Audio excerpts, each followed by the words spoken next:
Hello and welcome to my channel, the channel of the damned gorgeous. If you're a returning viewer, welcome back. I really appreciate having you here. Honestly, I do, from the bottom of my heart. And if you're a first-time viewer, it's great to have you here. I hope you stick around, at least until the end of the video. So, what are we talking about today? Glad you asked. Today we will be analysing the character of Hannibal Lecter because it's never been done before. I mean, obviously, I say it has been done like loads of times, but I find Hannibal Lecter to be an interesting character, and I thought I would have a bash at analysing Hannibal as well.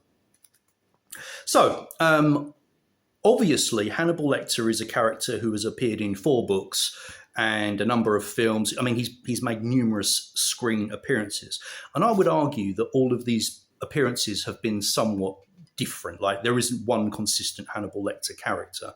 You know, there are actually several.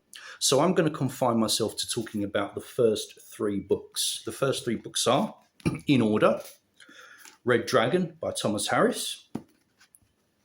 Sorry, fumbling about. The Silence of the Lambs by Thomas Harris. And Hannibal by Thomas Harris. So we can see, you know, perceptive viewers will already have noticed the thing here that the 3 books are written by the same person. There's also a 4th one called Hannibal Rising by, you guessed it, Thomas Harris, but I don't own that book, and I'm going to be telling you why soon, so stay tuned. Try to contain your curiosity. Soon all will be revealed. So, what I'd like to really talk about here when I say Hannibal Lecter, I'd like to talk about what I think makes Hannibal Lecter such a popular villain, such a popular fictional character. And I think it's fair to say that Hannibal Lecter is popular. Since Hannibal Lecter's first came to the public consciousness in the movie The Silence of the Lambs, he's really become a character that's become it's really sort of been absorbed into the sort of public consciousness, if you know what I mean. Like Darth Vader would be an example. Darth Vader appeared in Star Wars. Now Darth Vader's become an iconic villain. Hannibal Lecter, I would argue, is an iconic villain as well. So I'd like to look at it. I'd like to take I'd like to look at it as, okay, what is it about Hannibal Lecter that makes him an iconic villain when so many other villains and monsters and bad guys don't become iconic? Okay, so first of all, I'm just going to go through each of the books and just briefly talk about what we get about Hannibal Lecter in each book. So obviously, Red Dragon's the first book, so this is the introduction. This is where Hannibal Lecter made his first appearance. Now, I would argue that this particular appearance by Hannibal Lecter is the most kind of boring, for want of a better word. Lecter's not in it very much. And what we do see of him is interesting, but we don't see a lot. We do get introduced to some, the basic core aspects of his character and basic aspects of his abilities. For example, there's a scene where he's lying in his cell and he's just lying there, and I think he's got his hands clasped behind his head. And Thomas Harris writes that Dr. Lecter has extensive internal resources. He can entertain himself for years at a time. So that's interesting because you have this character, you think, okay, so this is this character who he's able to go inside himself and entertain himself for, vast amounts of time. He's not dependent on external stimulus to be entertained or to keep him sane. And that is very, very interesting. It's a very interesting side of the character. We also get we're also introduced to Hannibal Lecter's cunning. He gets Will Graham's phone number by being charming and by lying. And, he's a smart man.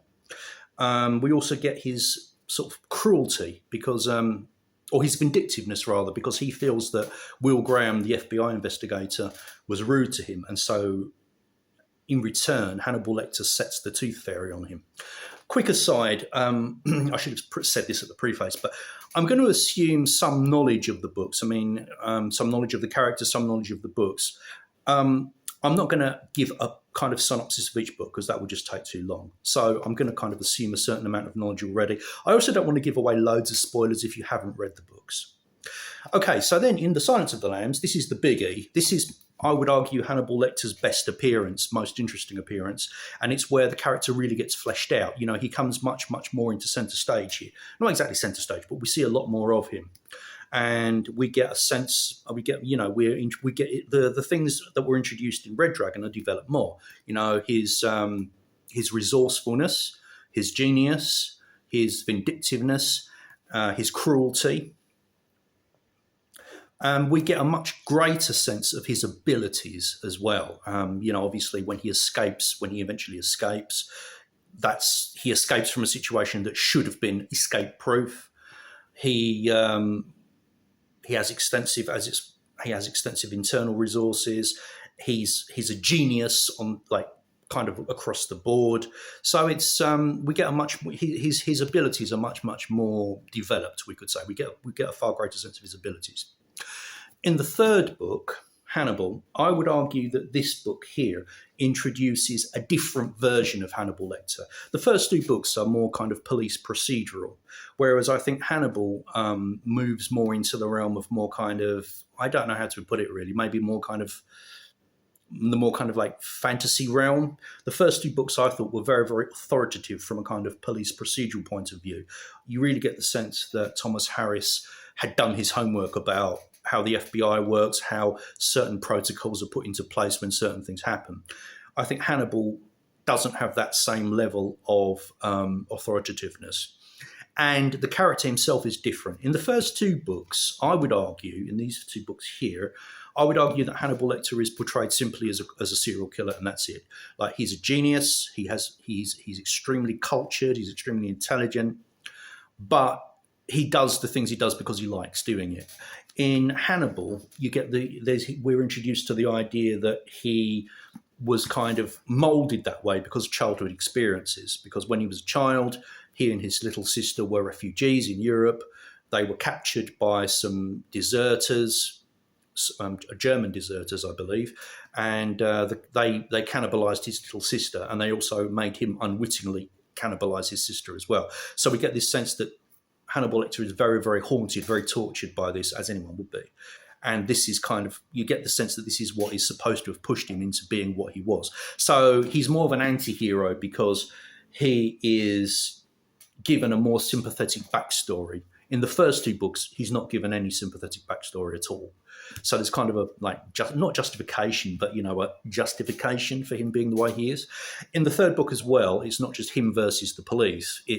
He's also got he's one of his ex-victims, one of his victims who survived, a man called Mason Verger, who's extremely rich and extremely evil, has put a bounty on Lecter's head. So Lecter's actually up against the police, but he's also up against somebody who is far, far worse than him, in my opinion. So I would argue here we've got this development of Lecter's character, and in each case there are more layers. In Hannibal, I think that Thomas Harris goes into more detail he gives us more of a taste of Dr. Lecter's internal life. He's got extensive mental resources, and he's also got he's got his memory palace, which is a place that he's created in his mind, which he can practically live in. And we also see, other aspects of his character. He's got extreme self-control in extremely trying situations. So his mental resources, I think, are more developed here. So, okay, given a quick synopsis of Lecter in the books, what are the things that I think make him interesting, charming? What renders him a popular character? Just put the books down. Okay, so first of all, I think there's the fact that he's portrayed as being extremely dangerous, particularly in the films, because obviously you see in the movies he's behind plexiglass, and when he's moved anywhere, he's in a straitjacket, he's got the mask on. There's the whole thing that he's so dangerous that he can't be loose around anybody, and this gives the character a great deal of mystique. There's also the fact that he is a very, very, very well developed character. Obviously, a lot of characters in fiction aren't that well developed. They only exist to move the story forward. But because Lecter features in 3 books, 4, if you count Hannibal Rising, I don't. I'll explain later. I'll explain why later. He's an extremely well developed character. And then if you take the screen versions of him, that goes even further. So, there's a lot there. He's a meaty character. He's also got interesting. He's also interesting from the point of view of his mentality. I mean, I've already said that he's one of these. And he's got such control over his own mind. He can entertain himself for years simply with what's going on in his own mind. He's able also to mitigate things that are happening to him on the outside with his mental abilities. For example, he gets an electric cattle prod poked at his eye in Hannibal, and he uses his mental resources to simply take away the pain. His self-control is inhuman. In Hannibal, he is, at the end, Mason Verger has actually captured him, and Lecter's on his way to a very, very, very, very painful, agonizing, gruesome death. And at that point, okay, he is saved, but at that point, he doesn't know he's going to be saved. And at that point in the book, when he's facing this apparently certain horrific death, he doesn't beg for mercy, he doesn't plead, he doesn't cry. He maintains his self-control. So he's got and I think this is one of the things that makes the character interesting. His mentality, his strength of character. Or maybe not strength of character, but he's incredibly strong-minded. It's impossible to get to him mentally. Okay, and so another point that I think makes him a popular character would be something that he does not do, and that is he does not commit sexual offences. He's a killer, yes. He's a cannibal. He does some really, really horrible things, but he's not a sex offender. And if he were a sex offender, I think it would make his character far less palatable. Number 4, another thing he doesn't do is he doesn't hurt children. Now, men and women we see in the books and in the books, are fair game. He's got no qualms about killing men. He's got no qualms about killing women. He never hurts children, though. Whether he would hurt children is an open question because children don't come into the book. However, that's not exactly true because in Hannibal, he's on a plane and he's being bothered by an incredibly loud, obnoxious, irritating child. And I'm paraphrasing here. Thomas Harris writes something along the lines of, Dr. Lecter. Nowadays, in this climate, a monster has to be careful, even a monster as indifferent to children as Dr. Lecter. So Dr. Lecter isn't interested in kids, so he doesn't harm kids. Again, this would be a massive red flag. A lot of people would be massively put off by the character if he hurt children. And then 5, there's what makes him able to be a anti-hero is also the fact that he seems to have, at least sometimes, some redeeming aspects of his personality. He's a monster for sure, but he's not a lumpen thug. He's well-spoken, he's cultured, he's educated. He was extremely successful. So there's this aspect as well. He's not we could say unlikable in himself. Another thing as well. Another thing he does not do, he doesn't express any prejudices against any particular groups. He isn't sexist. He isn't racist. He isn't homophobic. He doesn't seem to have any prejudices towards any particular group of people. So there's also this as well that makes him quite a kind of, more palatable character. So I think there's these things that merge together. There's the fact that you've got this incredibly well-written character, well-created character. He's mentally strong. He's also physically strong. I haven't mentioned that yet, but if you read the books, it's quite clear that he is a very, very strong man. He's not big and brawny, but he's very, very strong. And his strength, like his mental capacity, I never really explained. These are qualities that he just has. He's extremely dangerous, but he can also be likable. He can also be charming. And so I think all of these things together merge together to make a very interesting character. Talking briefly about Hannibal Rising, the 4th book, the reason that's not on my list is because, first of all, I don't own it. And also, I've read bits. I've kind of read most of it once in a bookshop years ago, and I've seen the film. And I am not including that because I just don't consider it to be canon. I know it is canon, but I just can't take it seriously. I think it was more. I think that that book was written more as a kind of cash grab, really, to be honest with you. And I don't blame Thomas Harris if it was a cash grab. I would do the same thing. But that version of Hannibal Lecter, it doesn't have anything to do with, I think, the actual character we've gotten used to. So I just can't take it seriously as canon. Not for the story, because the story's terrible, and also the writing really isn't up to par. I mean, we can see in the first 3 books, particularly Red Dragon and The Silence of the Lambs, that Thomas Harris is a superb writer. And I think the writing in the 4th book was really subpar compared to those 2 books, and also Hannibal as well. So anyway, those are my somewhat rambling thoughts on Hannibal Lecter. Let me know if you have anything to add, or if there's anything you agree with or you disagree with. I probably should have said this at the beginning of the video, but I mean, obviously I've not really touched on the screen portrayals. Or did I mention it?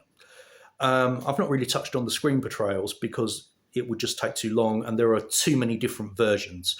I mentioned Silence of the Lambs with Anthony Hopkins just because I think that the film and the book are so similar. I mean, they pretty much filmed the book, that they're virtually the same kind of entity. So anyway, that brings us to the end of this incredibly short 16-minute plus video. I hope you enjoyed it. As I say, please let me have your thoughts. If you agree with me, disagree with me. If you want to know how I managed to remain so young and beautiful, please ask me questions on my beauty routine. And thanks for watching, and I'll see you next time. Bye-bye.